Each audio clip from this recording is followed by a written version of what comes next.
What's up, guys? This is AandAHobbies. I'm Corey, and I've officially got what I would classify as the rarest set that I've ever owned. So these are Lego set 75294, the Duel on Bespin set.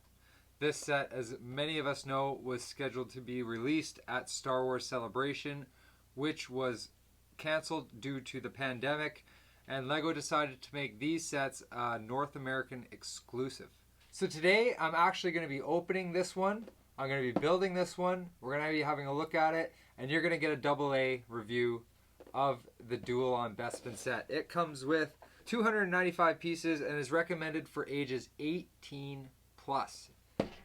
Basically symbolizing it's targeting the adult market, along with the helmets and the UCS sets that have been released earlier in 2020.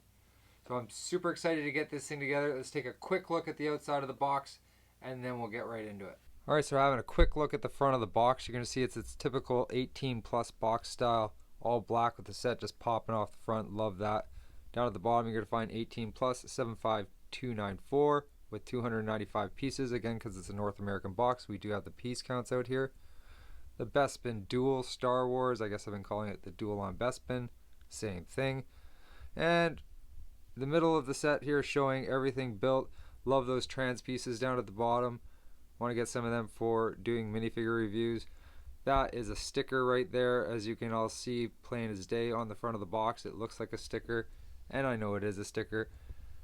At a retail level, this is going to be your cheapest way to get this Darth Vader with printed arms, but this set being so hard to come by as it is, you're probably going to be paying somewhere close to the same price as the final Duel on the Death Star set that just came out. This is going to be our Luke Skywalker, the same one found in the Cloud City set that came out a couple of years ago. Love the way that this thing overhangs here. All in all, it's going to be a great display set. Can't wait to get this thing built. Swinging around, have a quick look at the back of the box. It's just going to show the actual set in its reality. And again, looks really cool. I've heard that these pieces here can be a little bit temperamental because you got to bend them in that shape yourself. So we'll see how that goes. Here we got the dimensions: 23 centimeters, 9 inches wide by 20 centimeters or 8 inches high. And an awesome picture of one of the most famous scenes in Star Wars where Luke loses his hand. So that's it. Let's get this thing put together and I'll give you the AA opinion. Alright, and here we have our completed set, and I have to say this thing is polished. Building this, I was so impressed on so many levels. This easily became one of my favorite Lego sets I have. The figures are both great, and the entire build itself is just so thought out, and every little thing in here, even though there's not a lot, it's only 200 and some pieces, everything has a purpose, and it just nails exactly what they're going for. So we'll take a quick look at it. We'll start at the bottom here. Love how they put these 2x2 rounds on the bottom of the plates. Not only do they kind of lock everything together, but when it's sitting here on the table, it does give it a little bit of lift off the base, which really adds to the display. Plus it slides fairly easily without scratching any of the surfaces you may be putting it on. Love how they did that. Coming into the 40th Empire Strikes Back plaque, this should have been a print in my opinion, but we did get a sticker. It was the only sticker in the set. Really like how they did the studs, the 4 studs facing out on this piece, and the entire base here is all tiled off and smooth. I just think that's brilliant because it really accents the Lego logo in the middle of the studs there, and just still has a really clean look to the model. Love these trans pieces. Think I'm going to have to try to bricklink some of these to get some of these in, because I think these are just very nice pieces that have a lot of uses to them. Coming up into the structure of the platform, it was a very simple build, just kind of brick built up with a bunch of these leaning tiles. But where they really got me with this design was up here in the railings. Again, just nice easy stairs coming up. Not a lot of complicated pieces, just stacking some bricks. But with these railings and these little clip pieces here, they were able to give some angles and some lean to these railings that really bring it to life, in my opinion. They were able to kind of go on a bit of an angle here to match right up into these top railings that you do have to bend yourself. I think I have to work this one a little bit more. I got this one done pretty good. Just take it nice and slow. Anybody that's building this set, if you want my recommendation on how to get those things bent, just take it nice and slow, work them in, get them in shape, and then just kind of work them into the shape that looks right for you. That's kind of what I did.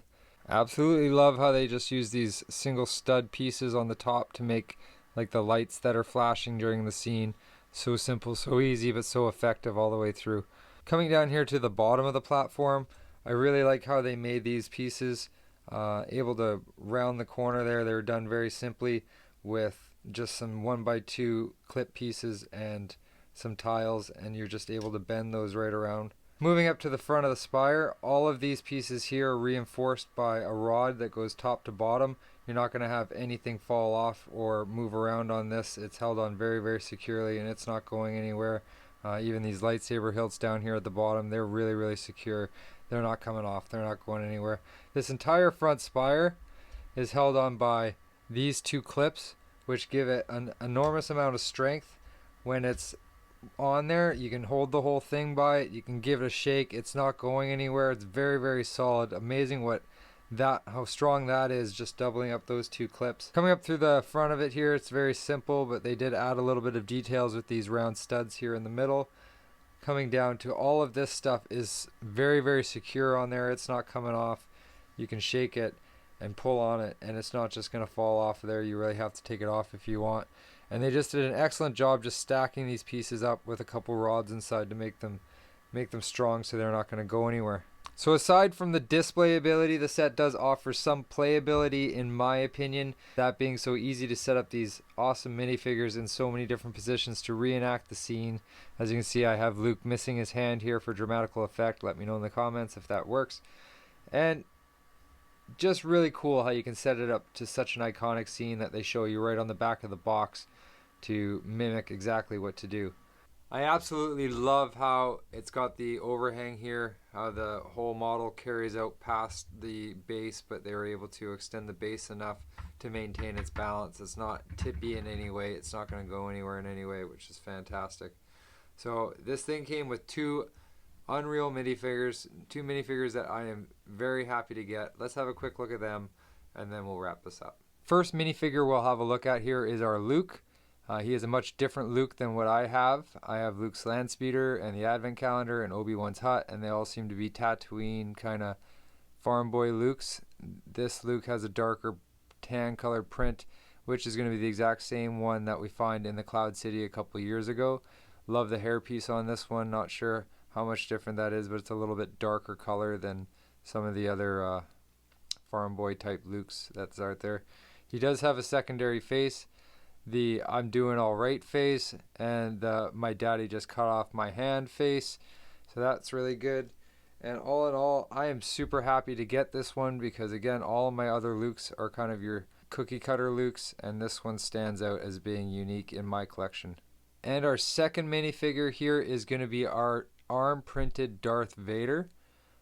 Everything from his head is going to be the two-piece helmet and the same face that we normally see scarred up from his battle on Mustafar. So that's all the same. The cloak is going to be a little bit stiffer style cloak. It's not the soft material. Not sure why they did that. But you can always switch that out if you wanted to really pimp your Vader out. Simple back printing there, nothing too complicated on that.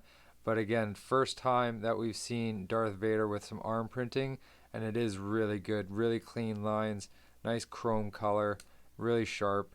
They did an excellent job on that. And again, this is going to be the Darth Vader in my collection that kind of stands out because he is the one with the arm printing, and I'm really, really happy to get this.